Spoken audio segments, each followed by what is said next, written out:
Yo, yo, yo. Hey, guys, welcome back to the Best Practices Show podcast. My name is Kirk Behrendt. I have one job, to bring you great information to help you create a better practice and a better life. And this is a crazy special edition of our podcast. I always had this dream to create an awesome podcast booth, and we've created it. And until now, I've only interviewed guests virtually. Now we're bringing people into the studio. And today I bring in my first guest, Dr. Barrett Straub, who is an amazing human being. And he's also our CEO and an amazing dentist in this process. And we talk about PPOs and IPAs and what you need to know about both of them. So check it out. Hope you guys enjoy it. We'll see you soon.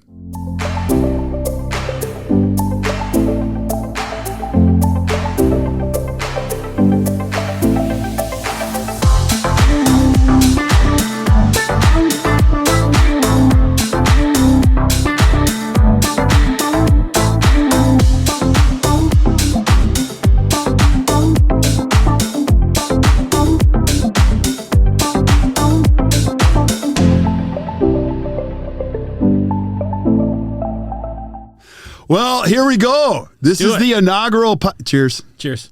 All right. So just so you guys know, this is the inaugural. Now, just I mean, full disclosure, I mean, Dr. Barrett Straub, who is a dear friend of mine and the CEO here, is making my dream come true because I'm the crazy guy here. I'm the idea guy. Like, there's a picture of Pigpen up here, and there's a reason why, because I create messes everywhere. He cleans my messes up. And so one of my dreams of all time was to create a podcast booth that was like Irish pub-ish, so we could just do this. Nice. Turn the lights down. Absolutely. Turn the lights down, like just, like tell fish stories that get bigger and bigger. But also just enjoy the conversation of great people, with a cocktail every once in a while. Every once in a while, we should, We'll have to come up with a name of this segment. Yes. Eventually. But I've always thought, I know I made it in life when I get paid to drink beer. And today is the day. We made it. We've beer. Officially made This is it. Yeah. And so while you're drinking IPAs, I had to switch over because I couldn't drink. So you're a little softer. It's you know what? I'm 52. I don't even care anymore. But like I actually, everybody makes fun of me or not makes fun of me because I haven't had a beer. I did have a beer this weekend, but like I stopped drinking beer in September because I just wasn't feeling good. I had some, and I still have a glass of wine, or I love tequila. I love vodka. I feel so much better, just making better choices. Do you know why you don't feel good when you drink beer? Why? Beer and hops, I just read this, releases histamines. Okay. And some people so histamines is like in part of the reaction when you have a foreign body reaction or you get sick, your body releases histamines. That's what makes you feel ill. So a lot of people, when they say, I don't feel good when I drink beer, it's actually biologically a reason. I'm releasing a lot more than histamines. No, that's too much information. But and again, I don't care anymore. Like I was telling Barrett before we hit the go button, and Andy, thank you so much for making my dream happen. Is like I just enjoy being honest. So like I don't even know what we're going to talk about today, but this is actually what happened in our. The truth of it is like I was having these pains in my left foot, and so on spring break last year, two of my buddies that we went on spring break with our families, they're like, oh, dude, your left foot is like, oh my gosh. I'm like, yeah, it kills me. And we had IPAs the night before, and I love IPAs, and my foot had blown up, and they're like, you have gout. And I'm like, okay. So one of them was taking medication, the other one's not. And so I just stopped drinking beer. And as you can see, it was spring break. It took me until September to figure that out. But I feel fantastic. And so I don't even know why I'm sharing that, but I'm so excited. So no more gout. So no more. I actually have not had any pain in my left foot for quite a while. I feel fantastic. When you had gout, is it like, does your foot swell up or does it just hurt? It would hurt and it would swell a little bit. Now it didn't look like twice the size of the other, but it would like green. No, I would get up and I would walk. And my wife would go, "What's wrong?" I'm like, "Oh my gosh, it would hurt so bad." Even the dog would look at me and like, "Oh, dude, what's your problem?" I'm like, "My left foot is killing me." So if that's helpful at all, but that's great. But today we're going to be talking about I'm really excited, as you can imagine. A lot of planning went into this podcast, like 4 minutes. 4 minutes. Right, maybe. Which exceeded the previous podcast So I just did. we're going to hear a lot of this for the first time as well, which will be Now, a lot of fun. Okay, he's got answers on the back of your cards. I have zero answers. Kirk has some questions about PPOs and as you can see, I have a lot of them, and you have questions about beers. And I have some trivia questions about IPA and beer. So I get to test Kirk as well. So it's gonna be great. Yeah. So we're doing this. It's Monday. It's not Monday morning. It's Monday afternoon at 4 o'clock or ish. Now, just so you guys know, like Mondays are our biggest day. So we always teach you guys, like Monday, we give everything to our team. We have our morning meeting. Barrett and I have an alignment meeting. So I'm the visionary. He's the integrator in this great company. And then we go to our traction team, which is our leadership team. Then we go to our entire team. And then we go into priorities. So today we did our PPO Roadmap, which we're going to be talking about a lot. And then we have little things that we get done. Now, for you always look good at the end of a Monday, but I'm pretty beat, and so this might be our regular segment. So if I don't make sense, if I just start going, blah, blah, blah, blah, blah, my brain is really small. Barrett has a fully developed brain. Well, we'll see. We'll see. But I'm just so excited you guys are here. So at the very least, make sure you join us for any of the courses we're doing. So we built this amazing. We always wanted to make CE fun. And I would tell you at the end of the day, like I have one goal and we have one goal. Our entire company is about making your practice and your life better. So we also like to have a lot of fun. So if you're looking for a straight-laced company that doesn't have any fun, we are not your people. But if you come and hang out with us, I might sequester you, steal you, put you in a podcast. It's okay if you don't drink. I'm going to make you drink something, coffee, water, whatever. And I'm going to ask you a few questions. There's no answers to these questions. So let's jump into it. What do you think? Let's do it. Because our wives will be mad if we don't...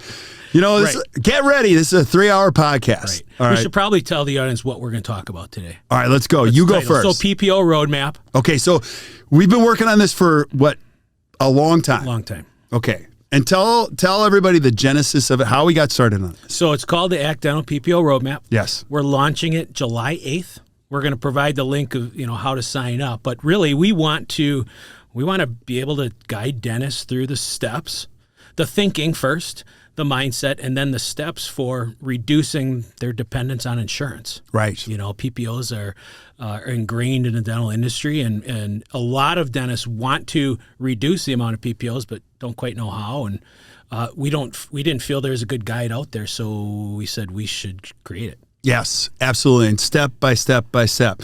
And so, and I think it's important people know a little bit of your story. Sure. Like, so how you and I got together, your practice. So, I'm the guy behind, the curtain here, but you're the guy that makes it all happen. But you have your own practice. And can you just tell us a little bit about your story? Yeah, quick story. Dr. Barrett Straub, I practice in Port Washington, Wisconsin, town of 10,000 people, about half hour north of Milwaukee. It's a very small town. Very small town. It's a great, beautiful awesome town right on Lake Michigan. About 10, 12 years ago, I was a client of yours. Yes. I don't exactly remember the year, but and it was transformative. I was with, I went through the coaching program. It transformed me as a leader, transformed the practice. I have a great ROI on it that I'm still realizing. In fact, I tell people all the time, the ROI on coaching comes years and years and years and years later. Okay, let me stop you, though, because I remember your face in the front row. It was Eddie Morales' study club here in Milwaukee. Yep. Eddie, if you're listening, you remember that day. And you're like, I really enjoyed today, but I don't believe you that you could actually create an overhead like that. And you were calling my bluff a little bit. I really enjoyed, and your team was having a great time. And you were not an easy sell. No. You were hard. Yeah. I mean, I was a young dentist, and I knew from day one that I was going to hire a coach someday.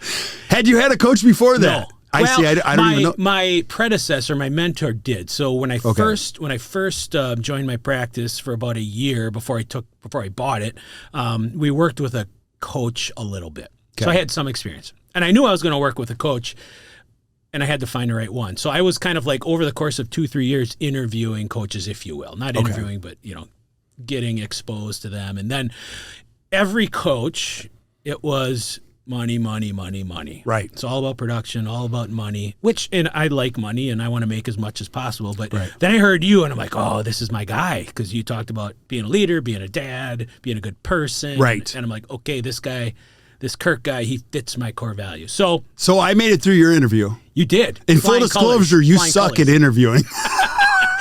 To this day, I still.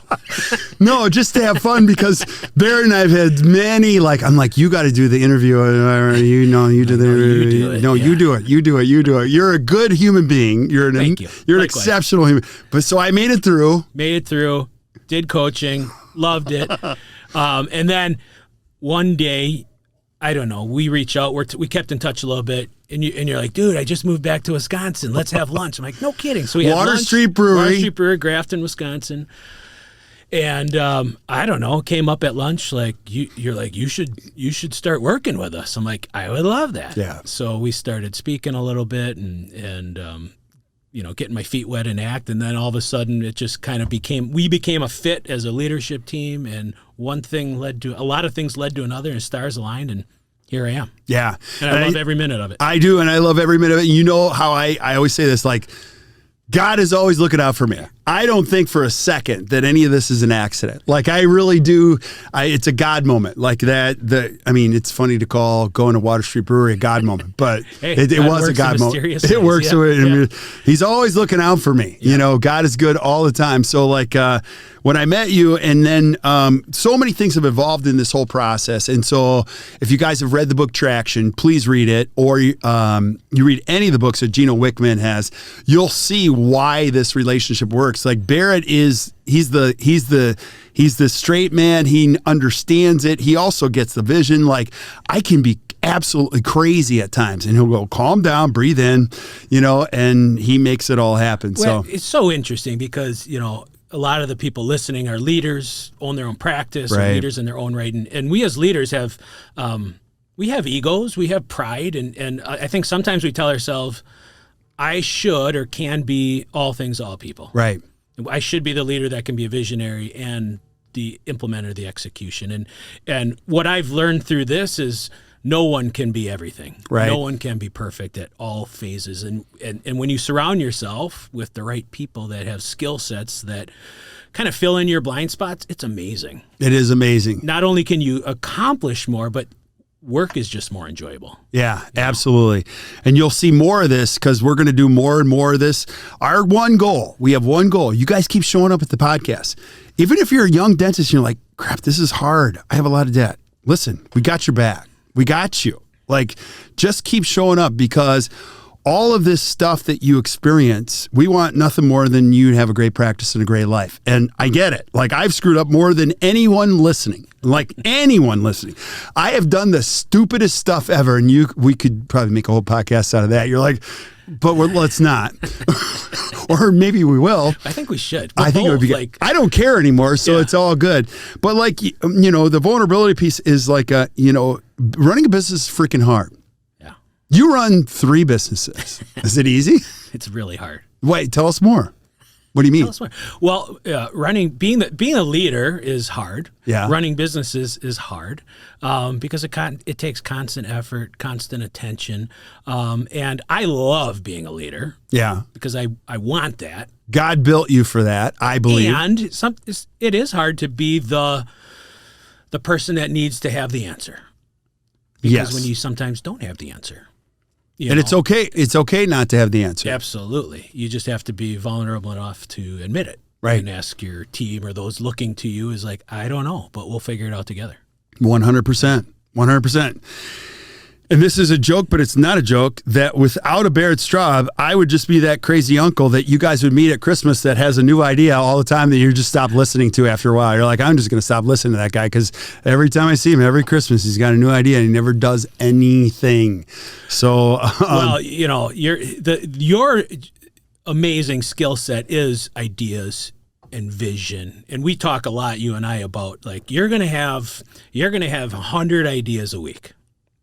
A day, probably. I should see a therapist. And we've got to just filter down that list. In that 100, there's some brilliant organizational changing, life improving ideas. One or two out of 100. We've got to pull them out, and then where I can take over is how to actually get that done. Yeah. And so that's why we make a great team. It's an awesome team. And so if you guys can see what's really going on in this, reach out to Barrett and give him extra support, because you got to find the 1 out of 100 ideas that I mean, some of them are really dumb. Right. Like the hot air balloon idea, that was terrible.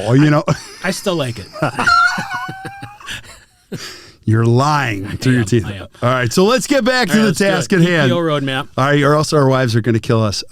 So let's go here.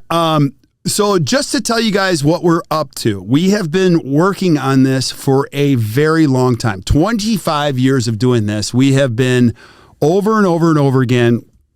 This is a moving target. Being a dentist in the United States and being a part of a dental practice in which you own, it is difficult. Like, I get it. We coach practices every day. And I want to tell you, like, that's one that it brings so much joy to my heart to talk to a dentist, whether they be young, they're mature, even like some of my favorite stories are young female dentists, and they're like scared to death. And my favorite thing is to tell them, you're going to be okay. You are going to be okay. But you don't understand. I don't quite understand your situation. I don't want to say that, but I do understand where your business is at and helping you move away from that. And it's so much fun. And there's a young female dentist that we coach, and you know who she is, but month 4, she actually turned a profit, and she's just in month 4.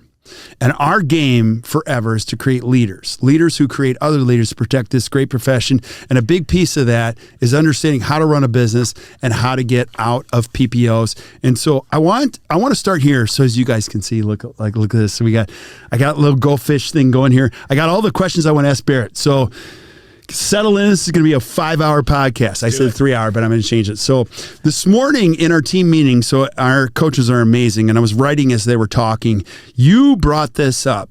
PPOs is a shrinking margin issue in dentistry. Can you explain that?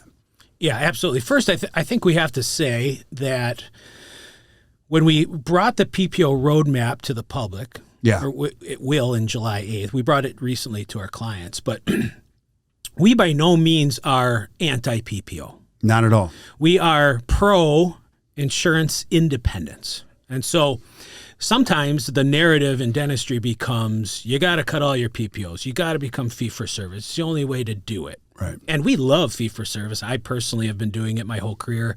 I love the model. However, every practice is unique and every dentist is unique, and they've got to find their own sweet spot. So we're launching the idea of insurance independence. And what that means is you have enough payers, or 100% payers, where you get 100% of your fee, that if you stopped all your PPOs the next day, you could still be profitable enough to pay your bills. Right. So when you have enough people that are choosing to come to you, when they see the value in your practice and they're willing to pay your full fee, then it becomes easier to maybe lower the amount of PPOs you're on, or lower your dependence on insurance. And that's a good day when you know that, because we all became dentists and we bought our own practices, and we're business owners in part for freedom. Right. We want to control our own destiny. We want to practice the way we want, with who we want, on who we want. Okay, go back to that, because I know your story. Yeah. I know why you became a dentist. Can you give us a little glimpse of that? Why I became a dentist? Well, is it because you want to make a ton of money and you love aesthetics? No. Okay. And that's part of why I chose you instead of some other coaches, was it wasn't about the money. Right.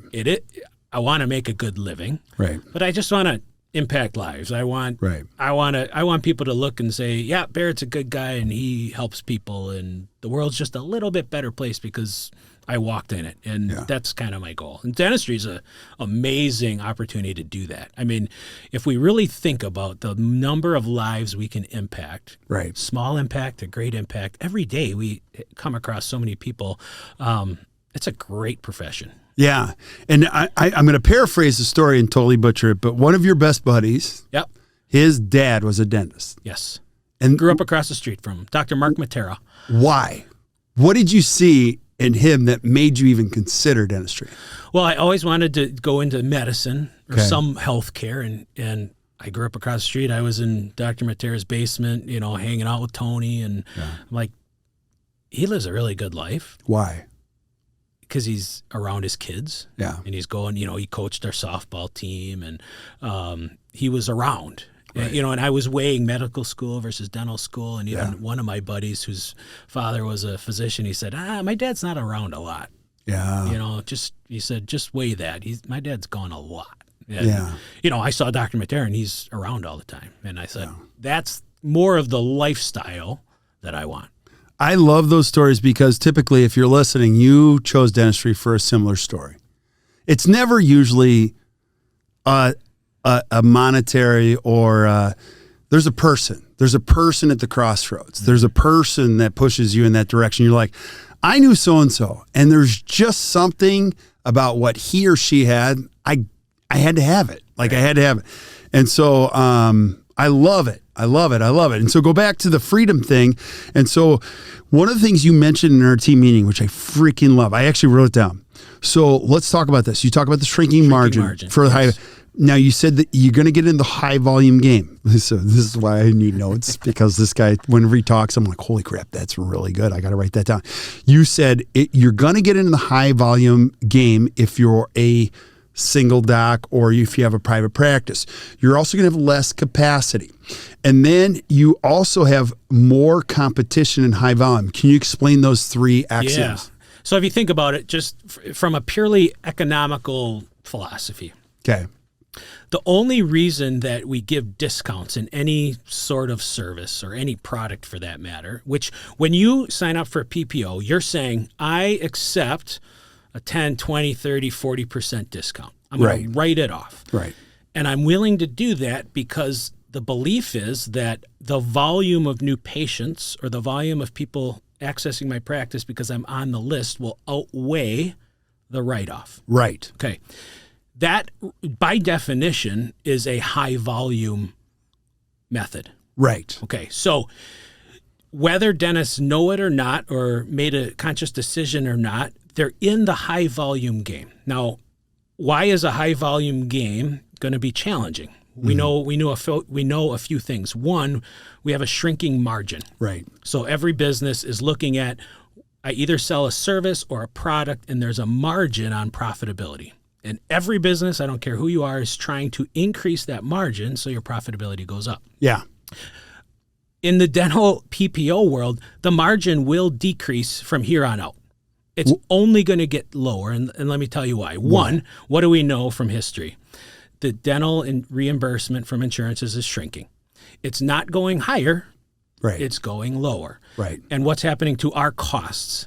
They're going up. They're going to skyrocket right now in the last 3 years. So costs going up, reimbursement going down, margin is getting super tight. And that will continue. Right. I see no evidence that will ever reverse. Right. And you've got other factors that are compounding this too. So let's say you're a private practice owner. You have no idea, or maybe you do have some idea, that you're competing with the big DSOs that are actually getting discounted rates on their reimbursements plus their supplies.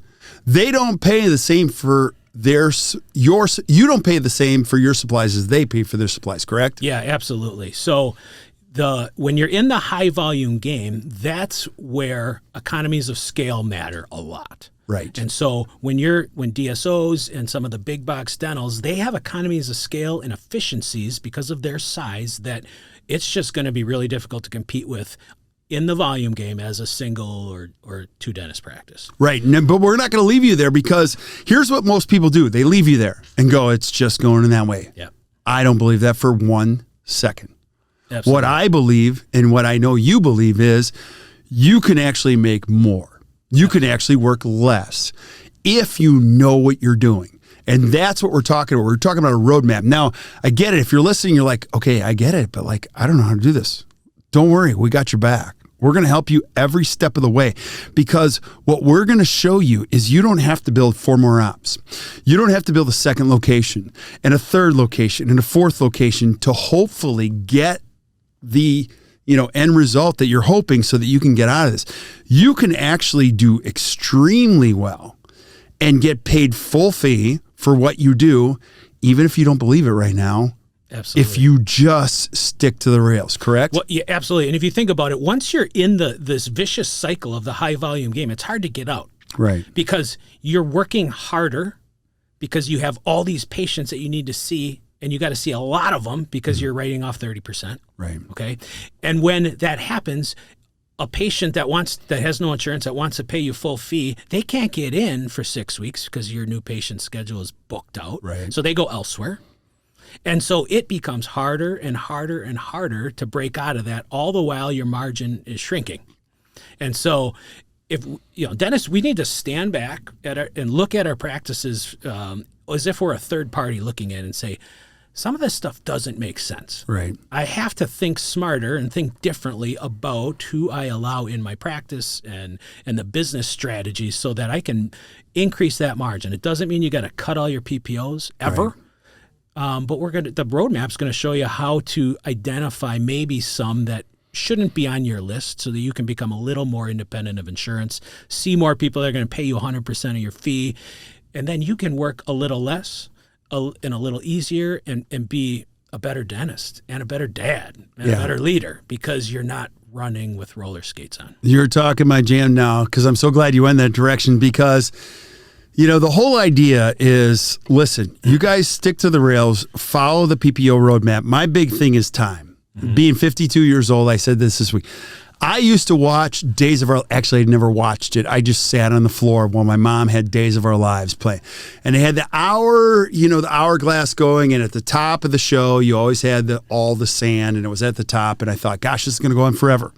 Well, now I'm on the bottom side of it, and time goes fast. And I'm here to tell you guys, our best docs, and they do extremely well in this whole process, they don't work 209 or 228 days a year. They work 172. Some of our docs work in the 160s, 150s, and they make a great living. And let me just say this. If you're producing, I want to lay this out because I care about you guys, is there's a certain point where you're only going to make so much as a dentist. And I heard Frank Spear say that years ago, and I was like, wow, it was a great half-hour speech. He's like, listen, bottom line is you're only going to make so much as a dentist unless you just go crazy and you start owning practices everywhere. And the government's going to take so much after that. Yep. It's just it. So the whole idea is you got to get good at wanting what you have. And if you love a life, netting a certain amount of money, the government's going to take 37 to 41% of it, no matter how creative you get, and you're going to give up time in order to do that. What we're proposing is I want you to have a great life. I want you to look at your practice and go, I love it. It's not perfect, but I love going to work. I only work 172 days a year. I make a phenomenal living, and it's awesome. If you're the person who's like, I don't have a life, you need help. I'm just telling you, you need help. I talk to dentists all the time and they go, I say, how you doing? They go, it's crazy, man. I go, what do you mean?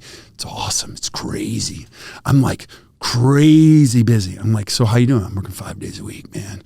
I actually am working till 7. It's nuts. I'm thinking about getting a second location. I go, what time you get home? 8:30. I'm like, do you have kids? They go, yes. I have 3. They go, how? 6, 4, 2. I'm like, dude, that is not success. And I don't make them feel bad, but I'm like, you're going to blink and you're going to be me in no time. And you're going, why did I even do that? So the whole idea, and I don't want you to feel bad if you're listening, is get back on path, whatever it is. If you want to ramp it up and just go the PPO route, maybe this isn't the podcast for you. I'm totally cool with that.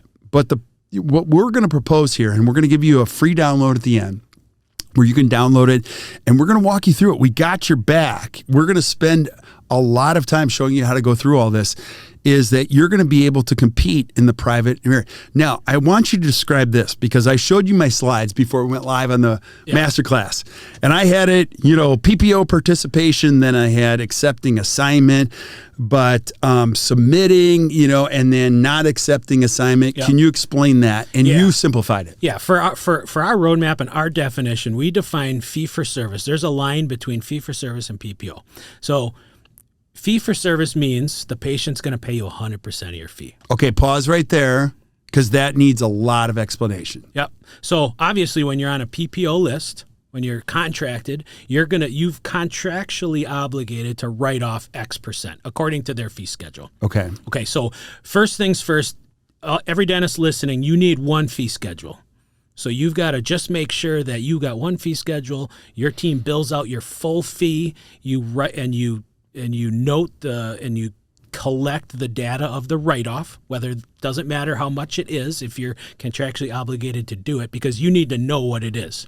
So if you charge $1,200 for a crown and XYZ insurance, their allowed fee is $800. Right. You don't bill it out at $800. You bill it out at $1,200 in Dentrix or EagleSoft, so that you know that you're writing off $400, $500, $600. Okay, but go back to that. Why wouldn't every dentist do that? Like, that makes complete sense, but why wouldn't I have my full fee schedule in there? Like, of course. Right. Why? Because they're going to be appalled at the end of the month and how much we write off. Right. And dentistry's hard because you got to do dentistry. So you can't always be up at the front desk making sure that your admin team is doing the best practices. And a lot of dentists, I believe, my prediction is a lot of dentists out there feel or think their team is billing out their one full fee, and they're not. I agree. And no fault there. It's just hard. It's hard to do everything all the time. Right. But we got to bill out our full fee. And then we just have to, fee for service means you're getting 100% of your fee. And that doesn't matter. You can take assignment of benefits, or you can be fully fee for service where you charge the patient 100%, bill their insurance, and they collect their insurance check. Both, in our definition, fit into fee for service. So that can get too complex. We just break it in. Do you get 100% of your fee, or do you not get 100% of your fee? When I have lots of patients that I accept assignment of benefits. Right. So we estimate what their insurance will cover. Right. We charge them the difference. We bill the insurance. Right. We get the EOB back. And if we're wrong, we bill them for the remainder. And our patients know that they're on the hook for 100% of the fee. Okay, two pieces to this. Number one, I think you would agree with this. You got to learn how to charge your full fee, because we do have a lot of practices that we coach. We go in to see them and they're in the 40th percentile. And they're dealing with the sympathetic pieces of, well, you don't understand. Like, I can't charge those kind of fees. So that's one piece of it too. And then there's also this limiting belief that you still have write-offs when you accept assignment. Can you speak about both of them? The first one is you got to charge your full fee. Yeah, you got to write off you got to charge your full fee. The only write-offs that I write off are what I want to write off. Explain that. What does that mean? Out of the goodness of my heart, or we remade a crown because it failed, or, Bob just got diagnosed with cancer. I'm not going to charge him today. You make the call. And I just say professional discount per doctor. Right. And so most of our adjustments are, we have sometimes a 5% pay in full discount, stuff like that. Right. But just like purely write off, it's just when I feel like it. Okay. And I love to write stuff off. And my team's like, you got to stop being so generous. We're writing off way too much. You have way too many friends. That's the problem. Right. And you're tight with your high school buddies. That's the problem. Because and family members, you're like, don't worry. Just put her in the schedule, right? Oh gosh, yeah. Those are your choices. Family's always great. Yeah. That's a whole nother episode. That's a whole nother episode. Podcast, yeah. Okay, so Ed, you and I, we spend a lot of time working with dentists. You're in many study clubs, and this fall we're going to start working with dentists that are at Marquette and in conjunction with the WDA. And some of these younger dentists, we love them, but they often don't feel like they feel valued. Yeah. So, you've seen it where you're like, why are you charging like $700 for a crown or $800 for a crown? Mm-hmm. And, they're going to Pankey, they're going to Dawson, they're going to all these things. I'm like, why do we undervalue ourselves so much in dentistry with our full fee schedule? Why? It's a great question. And just as you were asking that question, I'm thinking about kind of the progression of a dentist. And we have young dentists, and I was there where it is about making money because you got some bills to pay. Right. And so you need to produce and you need to collect, and you watch that bottom line number pretty closely every month. Right. And oftentimes that results in accepting some PPOs. and sometimes a lot of PPOs. Right. Either that's because the practice you're hired in or you bought a practice that did that. And so sometimes that's just becomes your reality, accidental or not. Mm-hmm. And then most dentists get to a point where it becomes a little less about the money and a little more about, or hopefully it does eventually become a little less about the money and more about your core values. What kind of dentistry do you want to do? How do you want your days to look and feel? And that's a fun time in practice because you get to start crafting it. Yeah. However, I don't believe that we've provided enough tools for dentists to be able to reverse the PPO reality that they find. Once you're in, it's harder to get out unless you have some guidance. Right. And the dental industry, there hasn't been great guidance right. on how to get out of some of these. And that's kind of why we're here. Right. And we used to use the whole phrase like the boiled frog syndrome, but I don't know if that's really an accurate thing. But the truth of it is, I want you to go back to that, is your team members are not really trained well at front.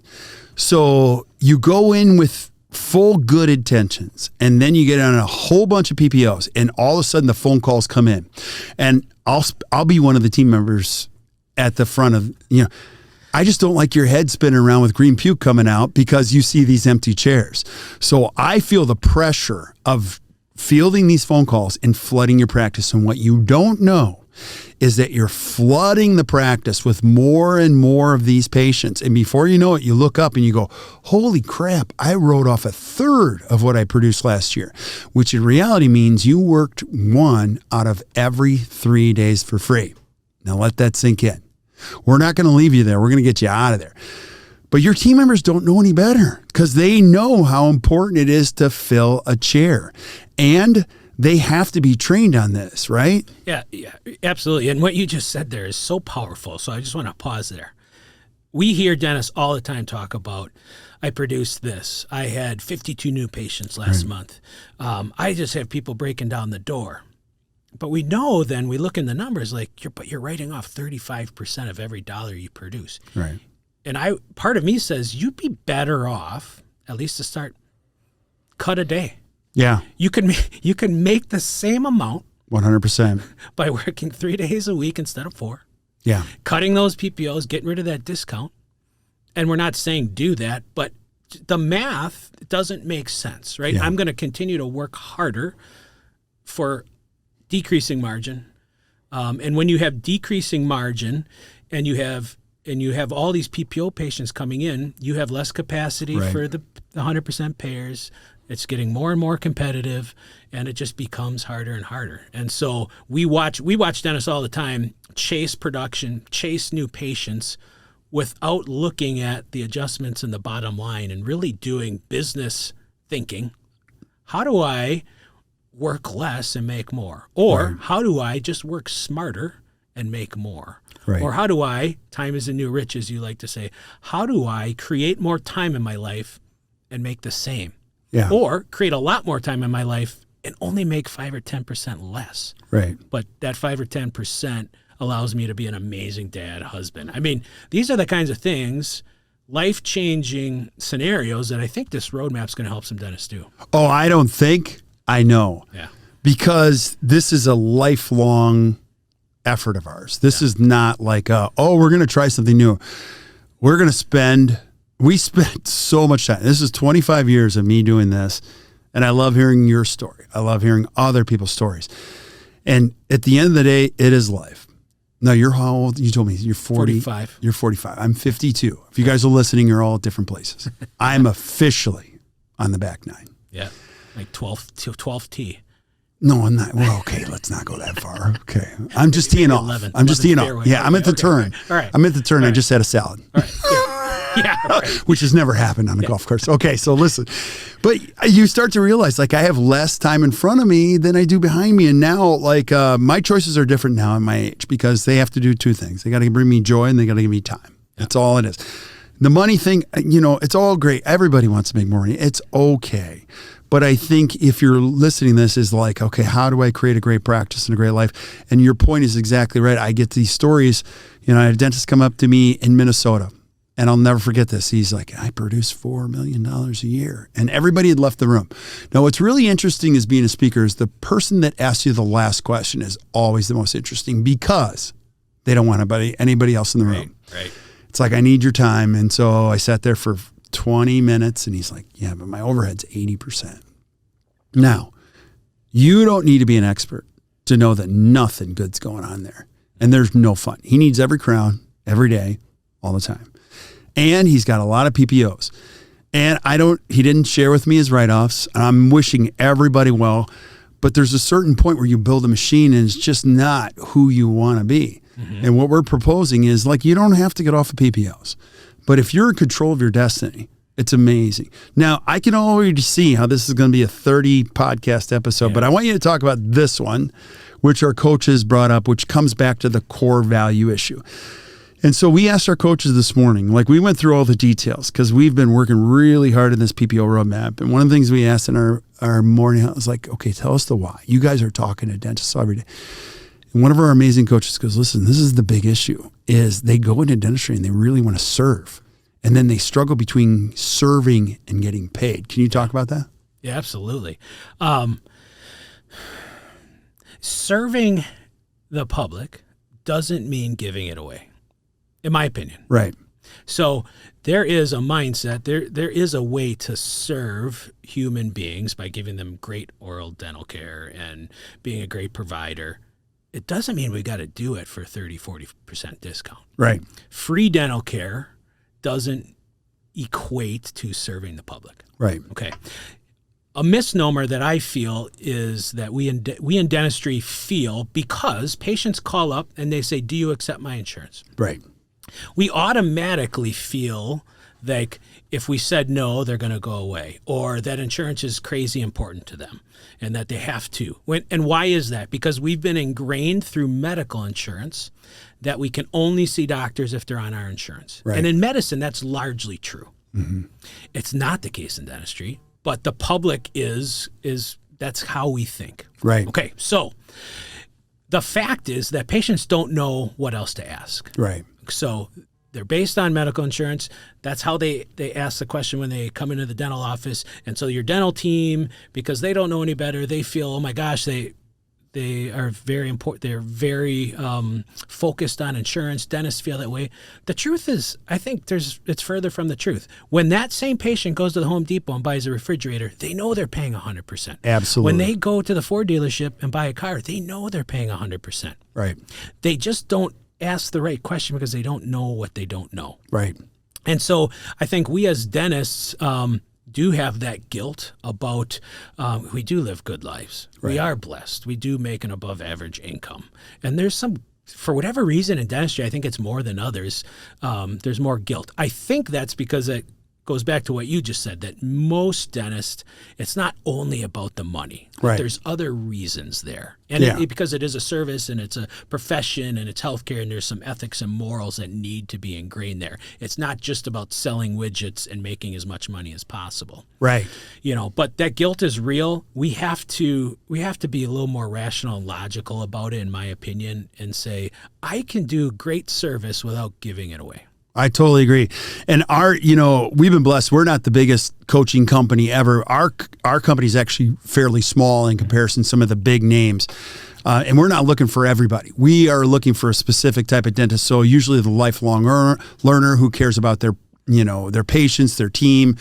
They go to advanced continuing education. This is not a means to an end. They really want to create value in people's lives. And so, I get it. If you're just trying to make money, that's okay. I'm not here to make you feel bad, but I think the people that listening to this podcast, usually in any business, you guys know this, your value system usually attract to people that care about the same things. So the secret to marketing is just talk about things you care about. So if you keep showing up here, you're going to see we're going to talk about life, being a better parent, being a better spouse, being around, My favorite dentists never talk about you should have seen this 6-unit case I did yesterday. I've never heard that from you, and you do unbelievable dentistry. And so I think that's the important thing is, I think life comes first. And so, right. If you're listening to this, I get it. We love this stuff. So keep showing up. You're going to see over and over again, we're going to keep bringing it over and over and again. inside information, a step-by-step process. And you can go to our website and get a copy of the PPO Roadmap. Now, just like Barrett shared, we are not making this public until when? July 8th. Okay. We have spent a lifetime. I don't even know what version of the roadmap. We're still finalizing. I think it said 60 on the beginning. I mean, we are working our tails off and making sure this is exquisite and on the money. And we're going to improve it every year. And so if you want to go to actdental.com/PPO, let me say that again, actdental.com/PPO, you can download your own copy. You can have it. Go to work on it. Go to work on with your team. Now, prior to the date, you're going to get on a waiting list and we'll release it. Yep. You can work on it. You're going to see what we're working on. If you need help, we're going to walk you through the steps of it. If you join Inner Circle, or if you're lucky enough to get in our TTT to the Top Study Club, you're going to see we're going to go through all these details. So you can check it out there. But the bottom line is this: we got your back. We're going to help you through all this. And I just love it. So, speaking of, fear, another reason is fear. And when you're a single doc or you're a partnership and you talk about going off of PPOs, it becomes an insurmountable task because you don't know how to do it. Right.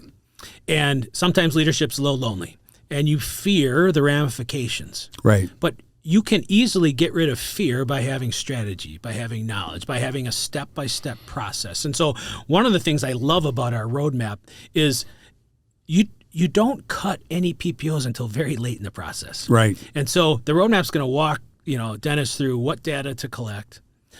Knowledge is power. All of a sudden, with this knowledge of the data, capacity, annual patient value, things like that, it's going to start to make sense. Some of the things I'm talking about, decreasing margin, working harder for less money, and why it might make sense to free up some of that time.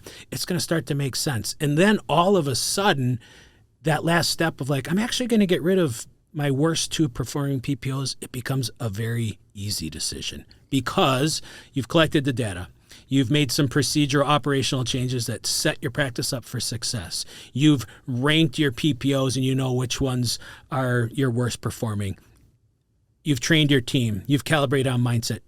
The dropping of the PPO is going to become one of the easiest steps, but only because we're going to walk dentists through how to set themselves up for success versus not knowing, just hacking off that PPO and hope things go well.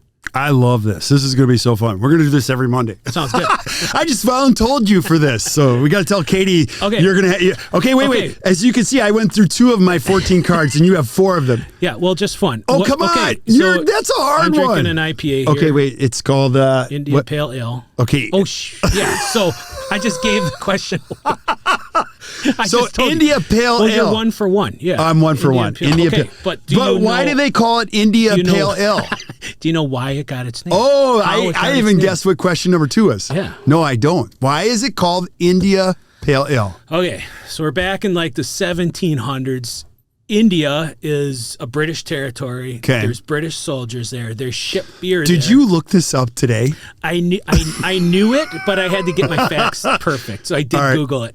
Okay. So they ship beer and it's spoiled because it was a long sail. It's a long boat ride. Okay. So this one guy, he got the idea of I'm going to throw a bunch of hops in there. Okay. Which will allow less spoilage. So wow. That's why it became a very fruity, high hop, but it was just to keep the beer safe. Yeah. To get around that Africa to go to India. And so that's how it became IPA. Okay, wait. I have another question from that. Okay, so because I love IPAs. Now, I was a beer drinker. I loved beer. Then I had my first IPA and I'm like, oh my gosh. Then you got the fruity citrus IPAs. The hazy, the juicy. Now I need to go back to IPAs. Why did it take from 1700 to 2019 for me to, try, why did it take so long? Because I feel like IPA is a relatively recent term. I actually read about this. So the American IPA, what we know as IPA, is a very hoppy, really some bitterness. They call it IBU, International Bitterness Unit. Okay. The American version, as of late in this microbrew trend, has become a very hoppy version. there's like 7 styles. There's an English IPA, which is a very mellow, a little warmer. They served a little warmer. It was very easy drinking and mellow. Yeah. And then we hit this crazy microbrew. There's like 8,700 microbrews I just read in America, which is crazy. But this American version has become extremely high. There's even a version of IPA called experimental. Now they're like throwing in all sorts of weird stuff, chunks of surfboards, cereal. I mean, it's just crazy stuff, stuff that I don't like. I like the juicy and the hazies a lot. I do too. And I've seen it APA. You have the American, IPA. Yeah. The Imperial, the double IPA, which is like the double's too much. Too much alcohol for me. Yeah. And it's too hoppy. Yeah, Right. There's a certain point where you're putting too much hot sauce on the sandwich. Agreed. You can't chase the sandwich anymore. But session IPAs are like the go. Those are the highest selling IPAs right now. Are the session pale ales, where it's like the all day IPA and the ones you can have a couple of. Look at this! I'm learning a ton. Yeah, I had no idea. Good. Give me one more. I want one more question. All right. Let's see. In 2020, what percentage of beer sales constituted IPAs? Give me a percentage of all the beer sales in America. What percent were IPAs? Oh my gosh, this is a good one. Right, that's a hard one. I would say 22%. Dang, it's 20. You're really good. Is it 20%? 20. I thought it'd be lower. Because you just think of how much Miller Lite and Bud Light and stuff are sold. But well, it's funny. My friends coming over, like a lot of them still love High Life. I love High Life. They love High Life. It's wild. Or they'll still drink the Light or the Coors Light. My brother-in-law will drink Coors Light all day long.